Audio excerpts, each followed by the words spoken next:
Bueno, sembla que... Puc tenir el micro aquest? I tanquem aquest. Ja està. Que jo em moc molt. I tanquem. Bé. Bé? Sí, ara sí. Bé, abans que res vull agrair a la Irene i al Joaquim i a tota la Junta Àctic per convidar-me a presentar avui.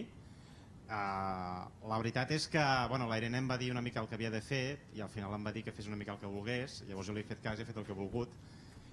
I el que espero, soc professor universitari, per tant us podeu esperar el que s'espera d'un professor universitari, una classe avorrida, llarga i que no serveixi per res. Per tant, al pitjor dels casos satisfaré aquestes pretensions. Bé, per començar, com que no sabia per on començar, doncs he començat pel principi. Aquí en aquesta imatge veieu com eren treballar amb ordinadors cap als anys 50-60. I fixeu-vos que bàsicament era la gent que seia en un terminal i tenia allà les dades, la informació, les aplicacions i tot estaven lluny. Era l'època en què es va escriure 2001, que Arthur C. Clarke va escriure 2001, que es va fer la pel·lícula també, i en la qual es pensava que el mercat màxim d'ordinadors a nivell mundial era d'uns 5 ordinadors. La gent pensava en aquestes coses. I estàvem en aquell moment. Van passar els anys i arribem cap als 90. Els 90, aquí hi ha més gent d'aquí que ho hem viscut, és l'època dels disquets. La informació la portàvem en els nostres disquets i bàsicament quan algú et donava alguna cosa t'ho donava en disquets. Els que van patir la instal·lació del Windows 3.11 en aquella època eren 11 o 14 disquets, no ho recordo, i havies d'instal·lar-los amb un ordre que no era seqüencial, que bàsicament anava demanant un o un altre i era força divertit i entretingut. Vull dir, que ara que no baixar una cosa i instal·lar-lo en un minut, que en aquella època podies passar-t'hi una tarda, com a mínim, doncs tenia el seu què. Però aquí el que és clau és que tota la informació la teníem nosaltres, les dades les teníem guardades. I teníem les dades sota la rajola, el que faríem amb els diners, no? I així la cosa va avançar. Però després van passar 4 coses que a mi em semblen cabdals, després, molts anys després, no? La primera, Dropbox. Segur que a tothom li sona Dropbox. Jo aquella època recordo que feia servir 2 o 3 ordinadors i anàvem amb un pendrive i llavors un sistema de sincronització amb el pendrive amunt i avall. I llavors va aparèixer Dropbox, que allò va ser la panacea. Sí que és veritat que hi havia un contracte, que suposo com tothom me'l vaig llegir, i que sabies la teva informació, les teves dades, però és igual. Qui ha de fer alguna cosa de les meves dades, no? I això va ser clau. Vaig agafar les meves dades, les vaig cedir en un tercer en el núvol, però la veritat és que va ser fantàstic. La segona cosa, a més després va aparèixer Google i uns anys després ho va fer molt bé Microsoft i teníem tot l'Office al núvol. A mi això m'ha afectat poc perquè treballo amb LaTeX, però els que treballen amb Microsoft Word i altres programes així, ostres, entraves a internet i no calia que te l'instal·lessis i tenies l'última versió. Sí que és veritat que la primera versió de Google Docs et deixava subratllar i gràcies, però ostres, ara deixa fer alguna cosa més, fins i tot inserir equacions amb LaTeX. I després, la tercera cosa, que també em sembla molt important, és que després ja la cosa va canviar. Ja no només pujar les meves dades al núvol. Esperava que en el núvol vull dir internet, hi hagués tota la informació. Llavors tenim planes que són cabdals. Vull dir, qui no coneix alguna d'aquestes planes? El Rincón del Vago, GitHub, Flickr, tothom puja les seves fotos. Tothom té l'esperança que allò que fa li interessa a tot el món. Fins i tot al seu cap, no? Típica història d'algú que s'agafa la baixa i llavors penja una foto en una festa prenent alcohol. Que això ja són de casos d'aquests, no? I la quarta cosa, que també crec que és molt important, que és que avui dia tots treballem amb més d'un ordinador, amb més d'un dispositiu. Ara és fàcil, segur que molts de vosaltres porteu un smartphone i l'heu consultat al llarg d'aquest matí i el no heu consultat. I espereu que aquesta informació que hi ha a l'smartphone estigui també després en l'ordinador. Bé, per què explico tot això? Doncs perquè, bàsicament, ja veieu que hem fet un viatge en el qual teníem les dades, al principi de tot, amb una màquina i un terminal tonto, i llavors teníem les dades nosaltres guardades i hem arribat a un lloc en el qual nosaltres, en el nostre dia a dia, en la nostra forma de treballar, ja tenim les dades, les tenim a internet, la nostra informació, tot allò que produïm ho tenim a internet, consumim dades d'altra gent que estan a internet i, a més, les consumim des de molts dispositius diferents. Ja hem fet aquest viatge nosaltres i ara es tracta que també ho facin el SIC. I d'això va una mica la presentació que us faria avui. El SIC al núvol. Què fa d'especial? Com us deia al principi, no sabia ben bé què fer. Al final he fet una mica el que he volgut i el que faré és una classe. Explicaré una mica què són els diversos conceptes i de què considerem per núvol, per què crec que és important, etc. I bàsicament per què crec que és important? No és que ho digui jo, i perquè l'Àctic sí, que si l'Àctic sí, llavors sí que és important, no? Però aquesta persona que és Dan Germont, que és el fundador d'Erri i l'amo d'Erri, que juntament amb la seva dona, que són els dos socis, que va dir que per un tecnòleg geoespacial els SIC en el núvol poden significar l'ideal de dades sempre disponibles, sempre accessibles. Això també es podria dir la iniciativa Inspire, no? Per exemple, però aquí el que és important és això, que les dades sempre disponibles. Això els que van viure l'últim... Bueno, jo vaig conèixer la gent que va pagar l'últim paquet de dades a l'Institut Cartogràfic, l'últim vol i que es van comprar les dades, que van costar l'any 2000 i poc, 30 milions de pessetes, que són uns 180.000 euros. Clar, que aquella informació ara estigui gratis i estigui accessible, ostres, és un canvi radical, eh? I llavors aquí explicaré una mica. Aquí m'hauré de disculpar, però hi ha un problema amb l'aplicació, que suposo que no puc dir perquè m'estan gravant i llavors em podrien denunciar per criticar una aplicació de visió de PDFs. Parlaré de 4 coses, bàsicament. Parlaré del núvol. És que... Un moment, a veure si puc posar que es vegi... Si em deixeu fer una cosa, perquè si no tindrem el problema aquí tota l'estona.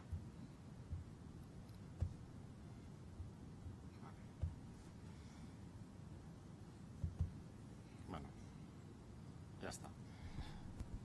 No sé si anirà més bé o no. Clar, és que ho faci en PDF per intentar que siguin les coses més fàcils i després les coses t'acaben complicant, no? Bàsicament explicaré una mica què és el núvol.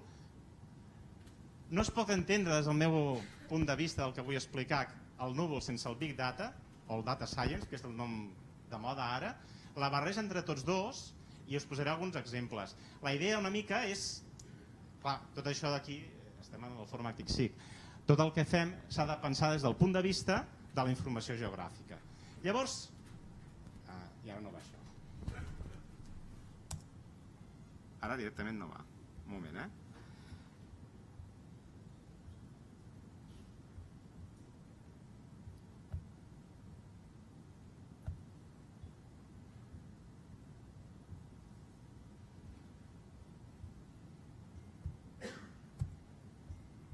Bueno, bàsicament s'ha quedat pillat el bitxo aquest, no?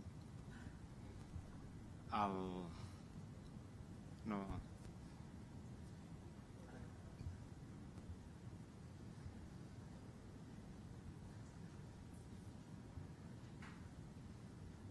Si cal puc connectar el meu ordinador. Déjame ver. Ja és que no té un ordinador, ja.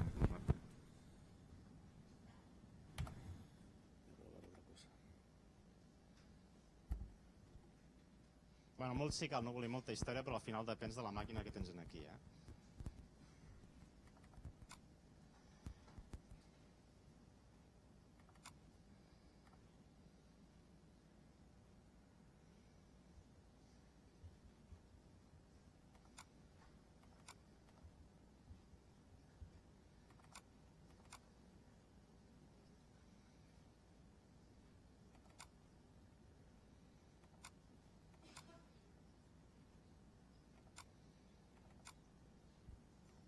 Tens aquí la... Voy a arreglarte la acrobat.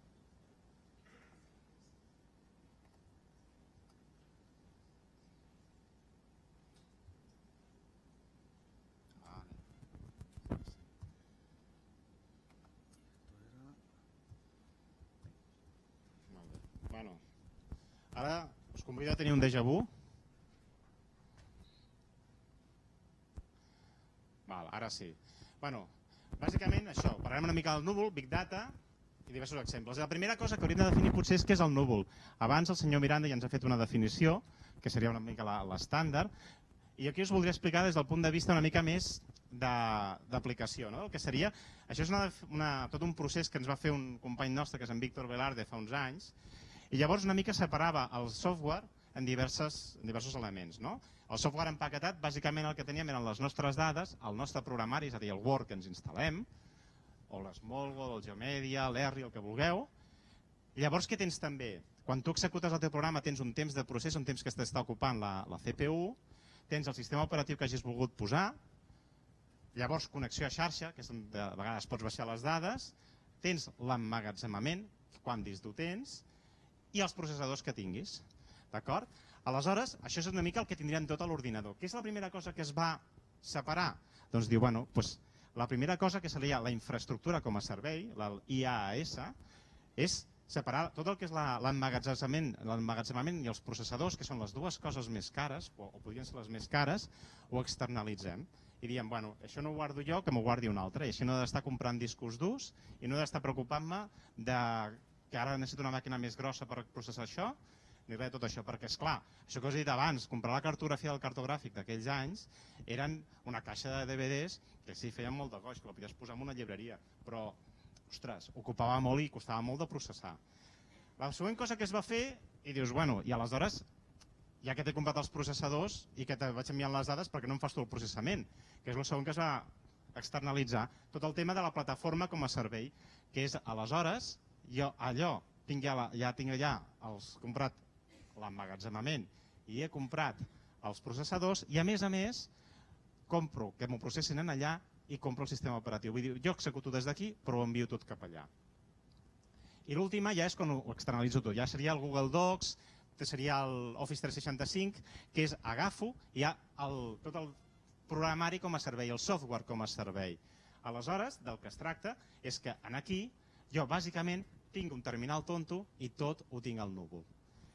El núvol, per tant, serien una mica, podríem parlar de 3 núvols diferents, que serien aquests 3 nivells d'externalització. Després veurem que hi ha molts més, però en realitat tot es pot resumir en aquests 3. Bàsicament el núvol és as a service. Si vosaltres voleu vendre una cosa com que està en el núvol, poseu el que vulgueu, és as a service i ja està. Però F as a service, doncs friends as a service, amics com a servei, llavors són amics al núvol.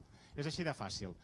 Si esteu pensant en qualsevol lletra, si esteu pensant en una lletra així una mica més pícara, penseu que la S i la X estan agafades.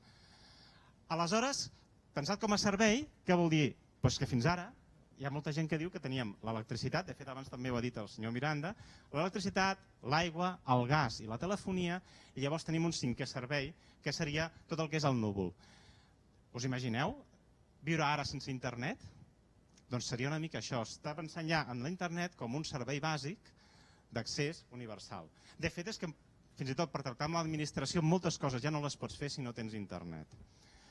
I quines són les seves característiques? I quan parlo de núvol, a mi m'agrada més parlar de cloud computing, que és el nom que li afegeix valor al núvol.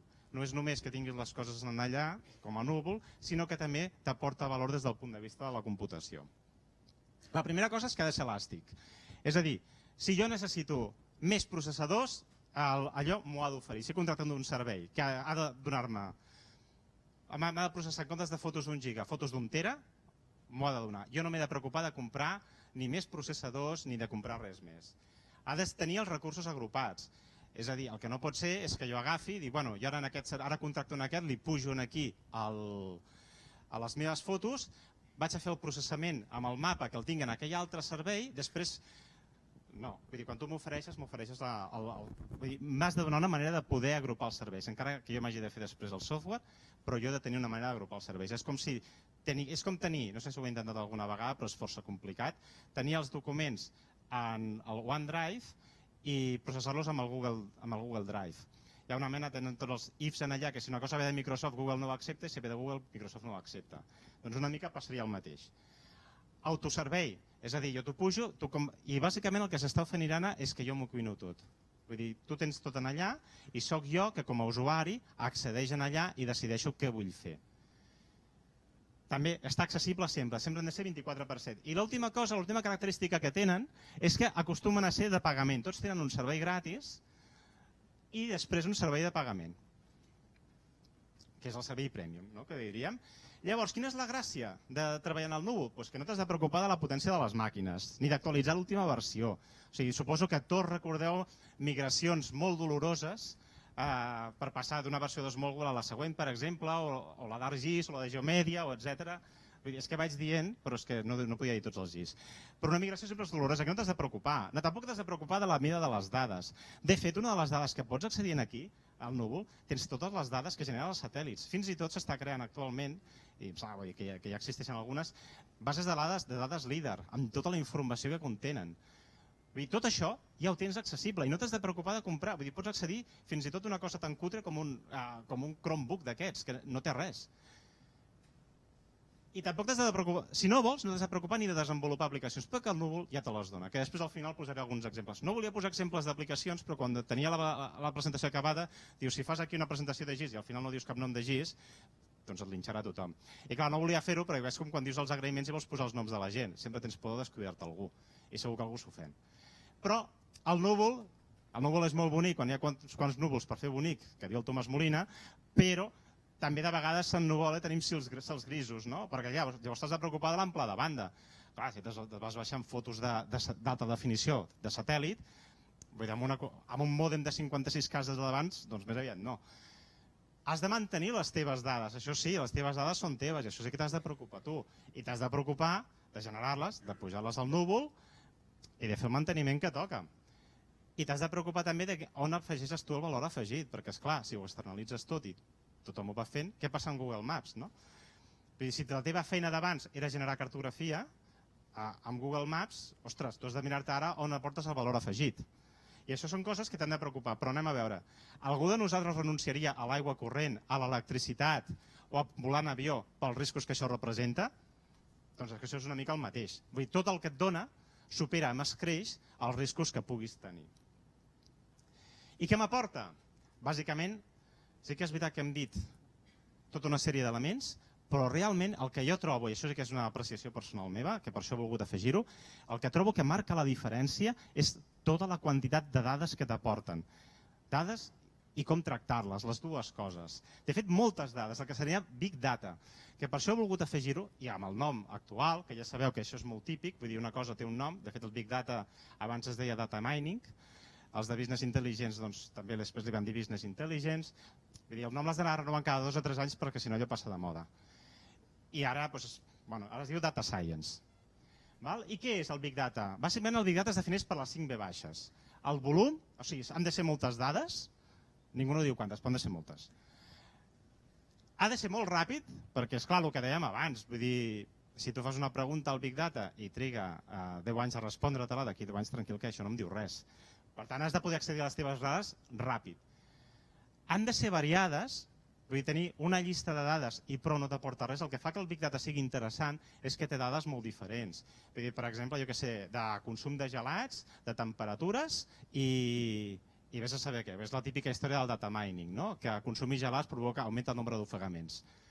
Doncs també, que siguin dades variades per fer aquest tipus d'acceptacions. Han de ser veraces, te n'has de refiar. I finalment, que això és això moltes vegades no s'afegeix a aquesta última baixa, però últimament es comença a afegir, han d'aportar valor. Vull dir, han de ser dades que tu per defecte no tinguessis. Vull dir, que trobis en el núvol el mateix que tens tu no t'aporta res. Que trobis en el núvol coses diferents, allò sí que t'aporta. Poder accedir a les dades del Landsat, tal com es van produint, això és el que t'aporta valor, perquè tens accés a informació immediata acabada de produir. I com es poden assolir? Aquí hi ha una llista llarga de coses. No sabia si posar-la o no, però l'he volgut posar perquè hi ha un tema que de fet m'ha fet... No sabia si parlar-ne o no, m'ha fet gràcia que el senyor Miranda n'ha parlat al final, que es parla molt actualment, sobretot per temes de seguretat, que és muntar-te la teva xarxa personal, la teva xarxa a la teva empresa, amb els teus sistemes i tot. Aleshores, per això he volgut afegir el Big Data, perquè m'ha semblat que la teva empresa, per moltes coses que posis, tota aquesta informació no la pots tenir, i mostrar tota la complexitat de tenir un sistema de Big Data, ostres, et fa pensar molt. Primer, tot l'emmagatzematge que has de tenir. Però penseu que els satèl·lits van produint imatges d'alta definició cada segon, però cada segon no una, moltes. O sigui, per tant, no és allò que et compris el teu disc dur i el tinguis. No, és que allò ha d'anar creixent. És una cosa, un creixement infinit que pot ser... Bueno, infinit, clar, que acaba sent infinit, però és un creixement exponencial. Per tant, al tanto que en poder mantenir tot això. La transmissió de les dades, això és una cosa que s'oblida moltes vegades, però has de ser capaç de donar servei a molta gent amb dades molt pesants i en un temps que sigui raonable. La gestió de tanta informació, què fas? Heu intentat alguna vegada de posar 2.000 arxius en un únic directori i després obrir aquell directori? Segur que ho heu intentat alguna vegada però no ho heu fet mai, perquè es penja a l'ordinador. Doncs això també ho has de tenir en compte. processar tanta informació. Com tu fas per processar totes aquelles dades? Perquè les has de processar i has de fer informació, analitzar-les. No n'hi ha prou en mostrar-les, no hi ha prou en veure-les. Les has d'analitzar, has de treure el valor d'aquelles dades. És a dir, tenim milions d'imatges d'alta definició del Landsat, has de ser capaç de veure quina informació tenen, has de ser capaç d'analitzar aquella informació i a més de processar-la. O sigui, imagineu tot el que consumeix la CPU. Molt bé. I després, visualitzar la informació. Ara, tots hem tingut projectes en el qual hi havia tota una part del desenvolupament del sistema d'informació geogràfica que era com mostrar la informació al director perquè pogués prendre les decisions adequades. Això el que seguiu el Dilbert, que suposo que el segueix molta gent, hi havia una historieta al Dilbert que el que deia, diu, has d'ensenyar la informació de manera que els jefes entenguin el que ha de ser. I llavors deia, si feu això, vindran trolls. Diu, no, doncs fem-lo altre. Doncs és una manera ràpida i fàcil d'ensenyar la informació. I això has de buscar mecanismes per poder ensenyar informació molt complexa de forma que sigui intel·ligible i que digui allò que tu vols dir. Has d'integrar informació de moltes fonts diferents. No en tinc prou en tenir la informació del Landsat. M'interessa també tenir informació de les pluges a cada punt, informació del terreny, informació geològica, informació de la gent que hi viu. I tot això ho he d'integrar per poder respondre a les preguntes que em van fent. L'arquitectura, com he de dissenyar un sistema que m'accepti tota aquella informació, que pugui donar servei a tothom alhora i que, a més, no em caigui. I la seguretat. Seguretat i posaré el següent, aquests dos, que van lligats però no són el mateix. Seguretat i privadesa. La seguretat, en el sentit que, això de fet ha sortit abans, el tema de Wikileaks, tot el tema de l'atac a les DNS que va haver la setmana passada.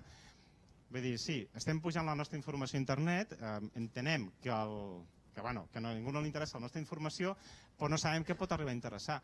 I anem a veure, estem donant moltes dades. O sigui, hi ha una aplicació que no sé si encara algú fa servir, que sé que hi ha gent que la fa servir, que era Foursquare. Jo em vaig escandalitzar quan vaig veure el del Foursquare, perquè diu, ostres, aquí se li acudiria marcar a internet que ara no està a casa. Vull dir, és veritat, això, a què li importa que estigui jo aquí? Home, a un lladre que vulgui entrar a casa teva. Li estàs dient que no estàs a casa. Tot el tema de totes aquestes dades que estàs pujant, ostres, estàs arriscant que algú altre les tingui. I el problema, després els advocats ho arreglen tot, perquè hi haurà la indemnització i el que vulgui. Però el que passa amb la informació que és que un cop se sap, ja se sap. Vull dir, és com, imagineu, per posar un cas extrem, la típica situació d'infidelitat. Llavors, la parella se n'entera i l'altre diu, home, però tu què feies a casa a aquesta hora? Bueno, però és que m'has estat infidel. Diu, bueno, no, però no havies de ser a casa a aquesta hora. L'altre ja se n'ha enterat, per tant ja no és important que sigui a casa o no, que hi hagi indemnització o el que vulguis. La informació, quan es descobreix, ja està descoberta. I l'altra cosa, la privadesa, que estem pujant informació privada al núvol. Simplement són coses que s'han de tenir present, que en realitat t'estàs arriscant a que alguna cosa passi i la seguretat al 100% no existeix. I després té tot el tema de la precisió de les dades, que han de ser completes, redundants i consistents. I tot això, a més, té un altre problema. El tema del Big Data és les dades es van generant contínuament. Això vol dir que tot el teu sistema d'anàlisi, el teu sistema de precisió, tots els teus sistemes de seguretat treballen amb dades que van creixent constantment. O sigui, tu estàs fent una anàlisi i des que comences l'anàlisi fins que l'acabes, encara que hagi trigat un segon, el corpus de dades ja ha canviat. O sigui, tots recordeu, i segurament molts d'aquí, teniu implantats processos a les vostres empreses que s'executen a la nit per no afectar les dades, o que passen de producció d'integració a producció a les nits per no interferir amb res del que està passant. Amb el Big Data això no passa. Constantment s'hi està interferint. Aleshores, fa servir altres sistemes de bases de dades, fa servir Hadoop, NoSQL, etc. Sistemes NoSQL de bases de dades, que per poder donar un servei òptim de velocitat i de tractament de dades, arrisquen la consistència de les dades. I això s'ha de conèixer. Vull dir, pot ser que facis una consulta ara i d'aquí un minut sigui una mica diferent perquè ha actualitzat el sistema. Per tant, ja veieu que tenir un sistema de Big Data és un sistema molt, molt complicat, però ens aporta força coses. I què ens aporta? La primera cosa que se'n diu el Anything as a Service, que es marca amb una X. I aquestes són dues coses que jo crec que són molt importants, que també ha sortit una mica abans quan parlava el senyor Miranda tot el tema de la logística, dels algoritmes, perquè una de les coses que et dona és el model as a service. No cal que coneguem els models de predicció del temps, no sabem ni quins són. Tu entres a la plana web del temps i tu pots obtenir mapes del temps, dels dies que toqui, saber quina és la temperatura aquí i allà, segons 2 o 3 models, i fins i tot t'ho dona mastegat per tenir la probabilitat en funció dels models que has triat. T'està donant els models, o sigui, t'està acostant a la ciència bàsica directament, sense passar per ningú al mig. I l'altre és el Workflow as a Service, que és que ni tan sols t'has de preocupar de com executar les coses per obtenir el resultat que vols. O sigui, bàsicament, en el servei que t'estic donant, ja t'estic donant tot el procediment perquè puguis obtenir la informació que necessites. Ja t'ho faré jo bé. De fet, hi ha un tema que és curiós, si us heu fixat, amb les 5 V baixes. Una de les característiques, de les 5 característiques del cloud, era que era de pagament. En canvi, el Big Data, d'entrada, no és de pagament. Pots tenir moltes dades gratis. I això és la conya venint d'universitat que l'he de fer. Una ve del món privat, que és el cloud. L'altra ve del món universitari, que és el Big Data. O sigui, una és gratis i l'altra no. Però això ho comento perquè aquesta és una de les gràcies que té. O sigui, gràcies a això tens accés als últims avenços científics, als últims avenços de la universitat i de la recerca de forma natural i transparent. Perquè a tu no t'importa com és el model, el que t'importa són els resultats que tinguin. El tema d'escalabilitat i scheduling, que és una altra cosa que t'ha d'aportar el Big Data. I per què és important això? Per el tercer element. Que aquest m'agrada molt perquè fa servir l'important, o sigui, és un element important de la informació geoespacial pel Big Data que no és les dades que et dona. És que fas servir la informació geoespacial per optimitzar els recursos de Big Data. Per exemple, segurament nosaltres aquí farem moltes menys consultes de Kènia de les que puguin fer a Kènia. I als Estats Units segur que fan més consultes dels Estats Units que nosaltres. I nosaltres aquí segur que fem més consultes de Catalunya que les que pugui fer algú d'Anglaterra. Aleshores, d'això se'n van adonar. I llavors què s'està fent ara? Ostres, són moltes dades que les has de transmetre pels canals d'internet normals. Llavors, si tu saps que aquelles dades es consumeixen principalment en una zona, distribueix les dades de manera que estiguin més accessibles en aquella zona. Posa centres més propers en allà. O sigui, fer servir la informació geoespacial del tipus de preguntes que es fan i el tipus de dades que es consumeixen per saber com has de muntar l'arquitectura del teu sistema de Big Data. Així doncs, arribats fins aquí, ja hem vist que era una mica el núvol, veiem que una de les coses que té el núvol és que ens aporta accés a una gran quantitat d'informació, no només a una gran quantitat d'informació, sinó que també ens aporta accés a com processar aquesta informació i a com obtenir informació de valor d'aquesta informació. I ara potser que veiem alguns exemples, ja ben pocs. El primer és un que m'agrada molt, que és que m'ha portat al núvol, per exemple, amb el tema de Google Earth. Jo recordo quan va sortir Google Earth, era tot just quan vaig deixar Ourense i vaig començar a treballar a la universitat, que me'l van ensenyar i clar, des de la perspectiva dels que venien del món de sistemes d'informació geogràfica, aquella època Google ens va semblar una eina molt cutre i molt poc precisa i molt dolenta. Però hi havia una cosa que a tots ens va cridar l'atenció, que era lo ràpid que tractava la informació. Precisament havia vingut de fer un projecte de gestió de capes i, ostres, quan vam veure Google com gestionava les capes, vam al·lucinar. I això és el que et permet treballar amb cloud. Tens una imatge original descomunal i tu agafes i divideixes aquella imatge en 200 trossos i li passes a cada ordinador, a cada CPU, a cada processador, li fas que et tracti un tros. Quan et tornen la resposta, la tornes a construir i et dones la imatge. Clar, això ho pots fer gairebé instantàniament. Qui es pot permetre el luxe de muntar al seu lloc una infraestructura com aquesta? Que sí que es pot fer, perquè moltes vegades tenim la CPU desaprofitada, però això t'ho dona immediatament. L'altra història, el Model as a Service. Això crec que és fonamental, perquè un dels temes també que es parla molt és tot el tema d'empresa i universitat, i ostres, i això és el que et permet accedir a la recerca sense necessitat de parlar amb la universitat, ni de buscar convenis de col·laboració, ni cap història. Vull dir, accedeixes directament als últims avenços. O sigui, bàsicament, tu com a usuari accedeixes a un portal i ella et dona, diu, què vols fer? Fas la pregunta que vulguis, te tria els models que tu vulguis, o te'ls trio jo, les executes, i et donaré la resposta que tu vulguis. Sense preocupar-te de res. Un exemple seria tot el tema del canvi climàtic. Tu pots saber, hi ha una plana web que t'ho diu, com afectarà el canvi climàtic a la zona on vius. Aleshores pots obtenir gràfiques com aquestes, però pots obtenir gràfiques com aquestes. Vull dir, per exemple, algú que es miri com afectarà el canvi climàtic aquí, què li podia preguntar aquí? Digue'm, en quines zones hi haurà les zones de platja de Catalunya i et dediques a comprar terrenys allà al costat per després muntar els teus xiringuitos d'aquí 20 anys sent el primer que té els jocs. És el que fa Lex Luthor a Superman, però sense necessitat de caçar-se la falla de Sant Andrés. Però simplement tenint la informació, no? I llavors, com fem aquestes coses? Llavors aquí, el que us deia, al final m'he decidit, he posat alguns exemples perquè sabem on buscar, no? De software disponible com a servei, doncs aquí n'he posat 3 quadres de cada un. Tenim CartoDB, que és un que ara és molt, que va néixer fa uns quants anys, que és molt popular, sobretot per tema de fer notícies i que és molt visual. Hi ha un que és sobretot per temes de cooperació, que és MapStory, que et permet estar orientat. Hi ha la foto d'Àfrica aquí, perquè sobretot són mapes d'Àfrica, estan orientats a cooperació, a fer mapes que t'ajuden zones de catàstrofes, zones on has d'anar a fer activitats d'ajuda, etc. Mapbox o ArcGIS. ArcGIS, he posat la foto petita, però he volgut agafar el tros, perquè ArcGIS Online, aquest l'he fet servir molt per donar classes, ostres, és fantàstic. O sigui, tu entres en allà i la informació de base que pots arribar a tenir, però dades d'aquí properes, les preguntes que pots arribar a fer. O sigui, com ha acabat molt bé el senyor Miranda abans, ostres, la imaginació, el poder. Vull dir, tot el que puguis imaginar ho pots arribar a fer. I no t'has instal·lat res. És que ho pots fer només amb un navegador.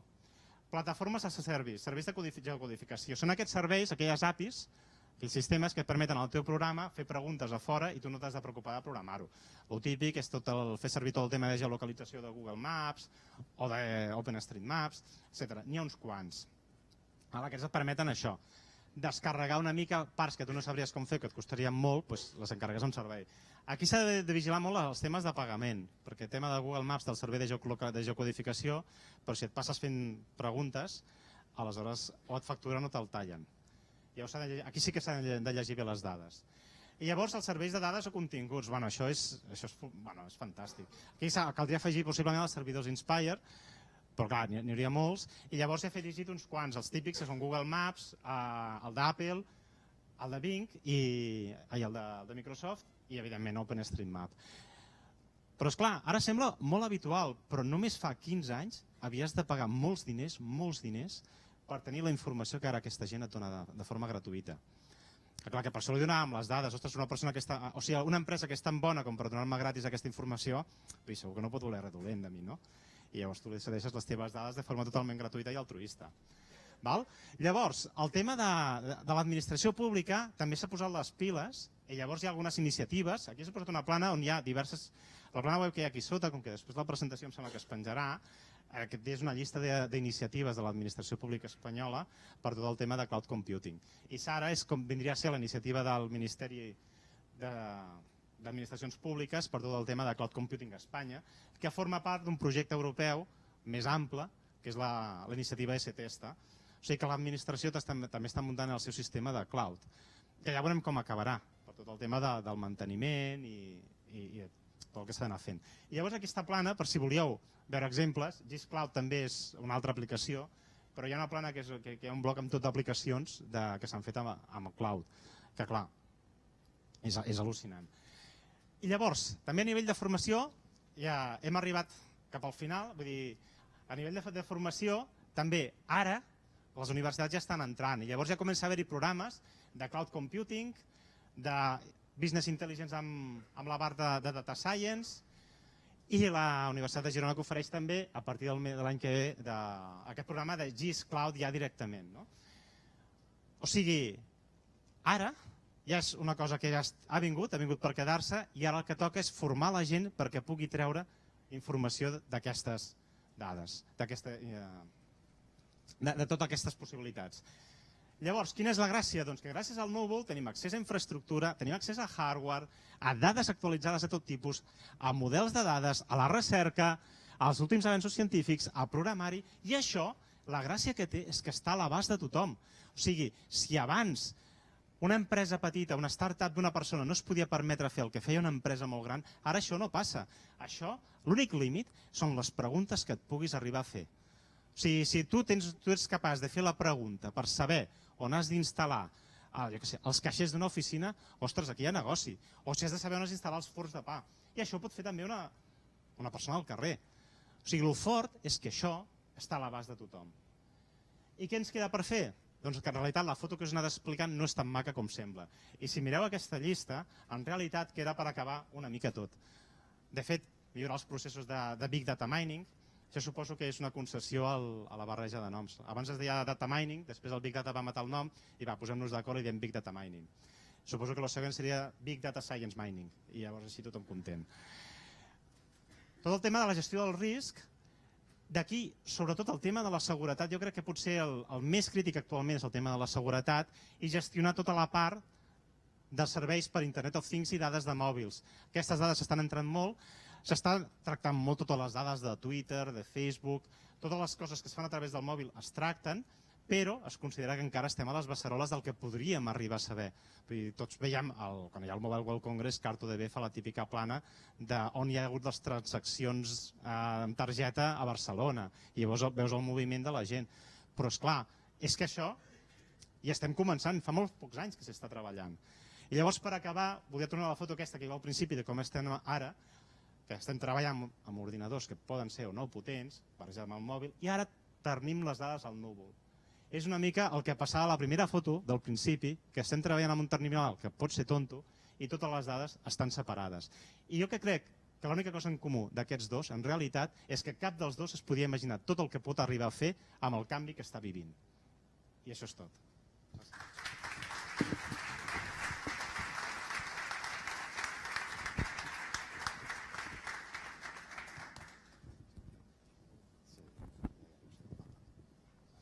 Si de cas continuem amb la taula rodona, que ara presentarà la Irene Compte. I si poden pujar els participants de la taula rodona.